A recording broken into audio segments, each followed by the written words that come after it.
বন্ধুগণ, আমাদের জাতীয় মহাসভার ৫১ অধিবেশন এখন শেষ হতে চলেছে। আমার পক্ষে এটা বড়ই আনন্দের বিষয় যে এবারকার কার্যাবলী এমন নির্বিঘ্নে সুসম্পন্ন হয়েছে। আমি যখন হরিপুরায় রওনা হই তখন অনেকের মনে এরকম আশঙ্কা দেখা দিয়েছিল যে হয়তো হরিপুরায় গত সুরাট কংগ্রেসের পুনরভিনয় হতে পারে, কিন্তু এটা আমাদের পক্ষে বড়ই সুখের কথা যে ভগবানের আশীর্বাদে সেই সমস্ত আশঙ্কা অলীক প্রতিপন্ন হয়েছে। বন্ধুগণ, আর একটা কথা ভেবে আমার মনে আজ আনন্দ দেখা দিচ্ছে।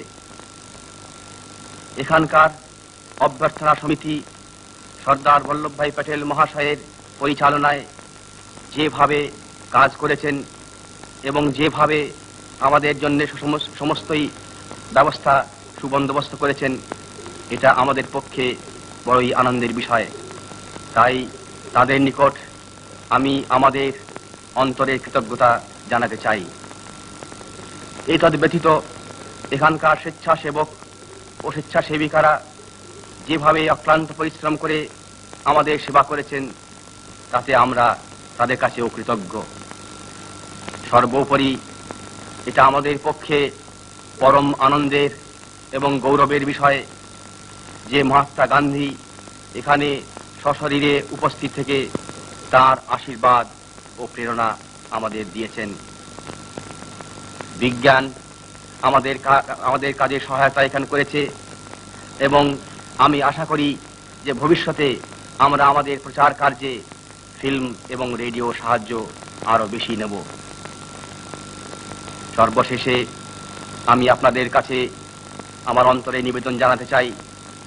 সে নিবেদন হচ্ছে এই যে আমাদের জাতির ব্রত এখন উদযাপন হয়নি, আমরা এখনো পরাধীন।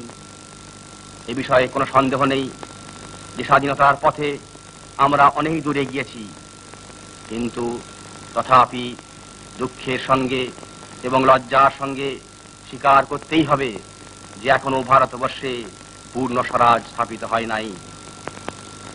আগামী কয়েক মাস এবং কয়েক বছরের ঘটনার উপরেতে আমাদের জাতির ভবিষ্যৎ অনেকটা নির্ভর করবে। তাই আসুন আমরা বদ্ধপরিকর হয়ে কাজে লেগে যাই। আমাদের পরস্পরের মধ্যে সমস্ত বিবাদ বিসংবাদ আমরা পরিত্যাগ করি।